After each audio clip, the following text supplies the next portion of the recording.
Now it's a really exciting day today. We've got Malaysia Kitchen Ambassador Alvin Kwao with us. Hello. How are you doing, Alvin? Very Thanks well. for joining us. Thanks for having me. Now today you're going to teach us how to cook a chicken rendang. Yeah, I am. It's iconically a Malaysian dish. It's usually made with beef, but today we're going to make it with chicken. It makes it a perfect midweek meal. Anyone can cook this. So if I'm not particularly great in the kitchen, I'm not going to lie, is it something I could do? Yes, absolutely. It's really simple and it's just one of those set and forget things and you're done. Oh, fantastic. Perfect for winter as well, I'd say. Absolutely, absolutely. Well, I won't get in your way. I'll leave you to it. And I Fantastic. look forward to trying the spoils. Great, let's get started. Thanks. We'll start with getting some of the ginger and galangal. We're going to chop that up into a smaller piece and then we're going to pop that straight into the food processor. So we want to make a paste. Now, the paste is essential with everything else. If you get that right, everything else turns out beautifully. So we're going to pop that in. And then to that, we're going to add the chopped red onions, roughly chopped. Now, a lot of the basis of the paste for any curries in Malaysia is literally just garlic, ginger, onion. But if you get the consistency right and all the blends, it's all just easy. Midweek stuff. Right, we've also got some chilies. Now this is the dry red chili that we've soaked in a little bit of water to soften. We'll put everything in, including the water. So this is all the spice that you'll get from it. So we left the seeds in because we want it spicy. Nothing beats a spicy rendang. So we're going to chuck that in. And the water also acts as a little bit of a lubricant as well because you want a fairly moist sort of paste. You don't want anything too dry. We're going to add the garlic in there too. Now, with the lemongrass, lemongrass is actually a very versatile sort of spice, if you like. We always use the white section, we bruise it a little bit, but the green section, you can actually use it to flavor your teas. You can actually use it to flavor panna cotta as well, if you want to think outside the square. So for this instance, for this paste, we're only going to use the white bit. So just give that a rough sort of trim, and then we're going to pop that in. Now, we're going to give it a little bit of oil. Peanut oil is what I use. I love peanut oil. Peanut oil is really fragrant. It gives it that nutty sort of flavor.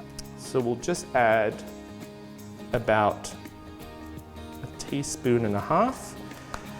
And now we'll just blitz it.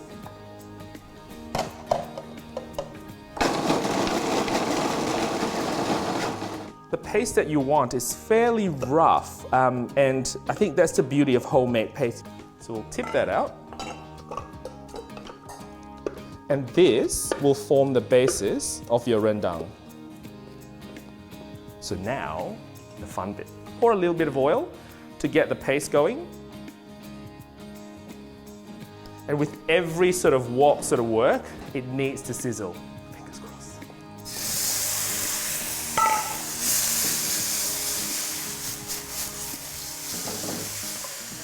And this is when the fumes gets into your nose and you start choking. All part of the fun. It takes about a minute, fry it up.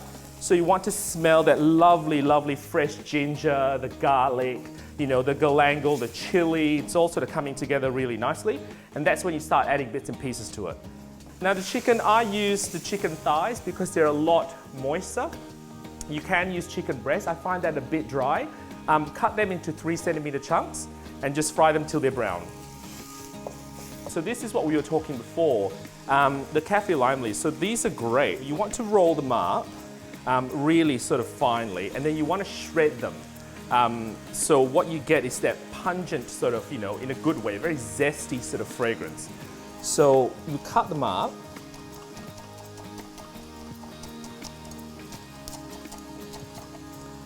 So this is what you want. So these lovely sort of shreds and fine strands, you just pop them in there. So just sprinkle that through. Give that another fry. So the next thing we're going to add is the curry powder. Now curry powder, there's lots of great brands out there, but try and use one that's actually specified for me. The reason why we're adding curry powder to this is we want to give it a bit of color. So we'll sprinkle the curry powder through, and this is just to coat the chicken. We've got about 3 tablespoons in there.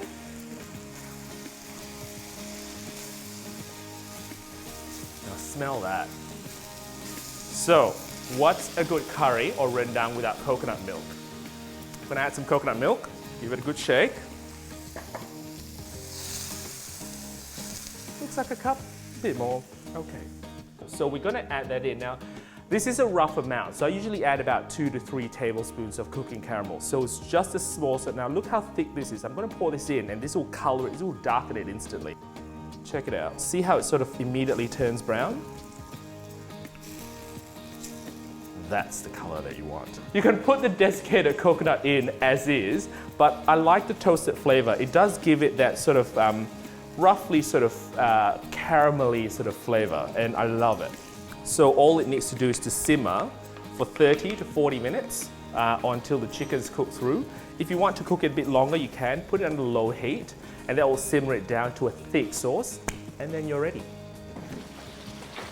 Just thought I'd come and check on your work, Alvin. How are we going? This is looking good. Can you smell it? I smell it. I can smell it. I'm having. I like it. No. That is so good. That is so good. Great. So you can serve that with a bit of rice, or even actually dip it with your favorite roti if you want. Thanks for joining Alvin Kwao and Malaysia Kitchen Reporter today, and we hope that you're inspired to go home and try this for yourselves. Now make sure you keep in touch with Malaysia Kitchen on Facebook at facebook.com/MK Insiders, and you can follow us on Twitter as well at MK Insiders. See you next time. See ya.